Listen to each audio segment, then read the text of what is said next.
Téma peňazí a všeobecne finančnej gramotnosti sa detí týka v zásade už od narodenia. Či už idú s maminou do obchodu, kupujú si tam roštek, idú na zmrzlinu, do reštaurácie. To znamená, že my ani nemusíme vlastne tie situácie umelo nejakým spôsobom vytvárať, ale my len prirodzene vlastne následujeme ten život tak, ako ide a postupne vlastne tie deti učíme hodnote peňazí. Tí deti už dvojročné sa naťahujú za tou pokladnicou a chcú tej pani predavačke dať ten peniažtek za tú čokoládu alebo za čokoľvek.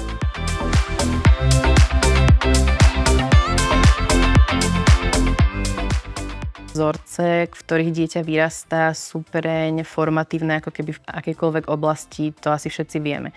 A tá finančná oblasť vlastne nie je ako keby výnimkou. Tá nálada v tej rodine, čo sa týka peňazí, je nejako nastavená a môže byť aj veľmi ako keby silná. Ak tam napríklad dochádza aj k nejakému rozkolu medzi tými rodičmi, tak v dieťati to vytvára veľmi veľký tlak. Má to veľký efekt na to, ako sa to dieťa bude potom správať aj v dospelosti. Tí rodičia si to častokrát neuvedomujú. Deti sú súčasťou toho sveta peňazí. To znamená, že oni ich častokrát z toho vytlačajú.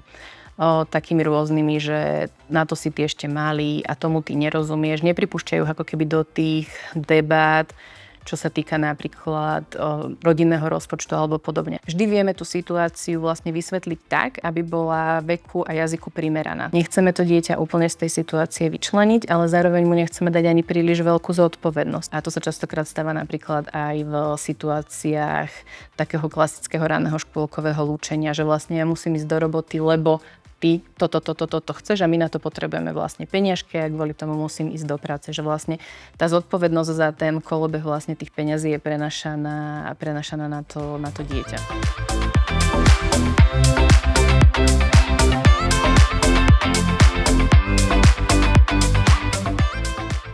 Išla by som vlastne postupne tými situáciami, tým vývinom vlastne, ako to dieťa rastie.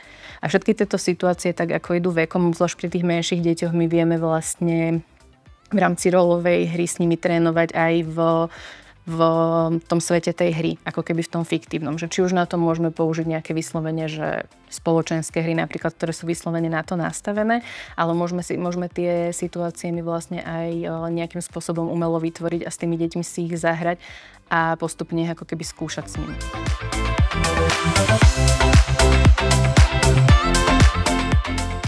To je podľa mňa veľmi dôležitá téma aj ako nástroj. Že to je podľa mňa najpraktickejší nástroj, ktorý rodičia vedia použiť. Pravidla vlastne toho procesu, že ja mám svoje vreckové, boli tomu dieťaťu jasne komunikované. Treba tam určite dať pozor na ten časový interval, aby to pre to dieťa bolo už v rámci jeho vývinového stupňa uchopiteľné.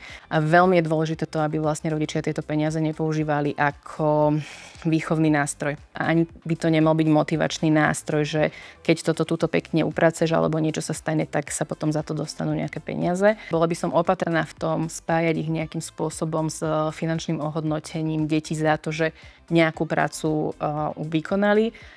A čo sa týka potom vreckového a starších detí, tak samozrejme, ako oni rastú, tak my vieme zvyšovať tú sumu napríklad, ale aj ten interval časový, že tam si to oni už lepšie vedia postrážiť. Treba mať dobre odkomunikované aj to, že ktoré vlastne tie potreby, ktoré ti potrebujem naplňať, ti naplňam ja ako rodič, lebo to je moja zodpovednosť. A ktoré veci sú už nad rámec. A ktoré veci sú napríklad presne, že sú balíkom tých tvojich peňazí, o ktorých si ako keby ty rozhoduješ.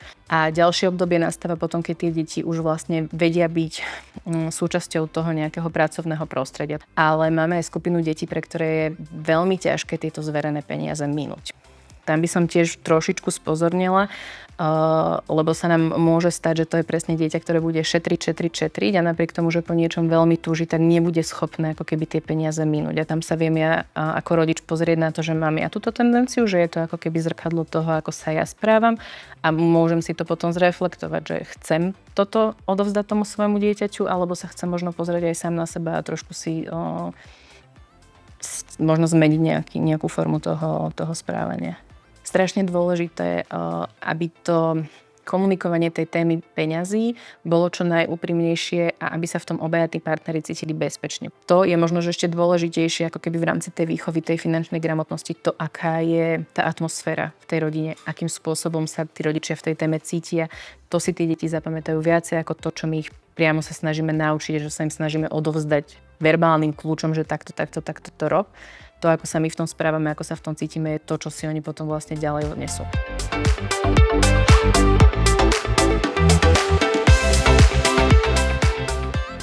Fakt mne veľmi funguje to, že čím viacej pravdy tým deťom dáme, spôsobom a jazykom veku primeraným, tak oni to super zoberú. Ja by som to potom možno, že preniesla aj na tú tému, že čo to vlastne znamená to, že niekto má viac peňazí a niekto menej. Že prečo to tak je. Potom sa dostanete do situácie, že tie deti poukazujú na veci, ktoré sú vlastne vám nepríjemné.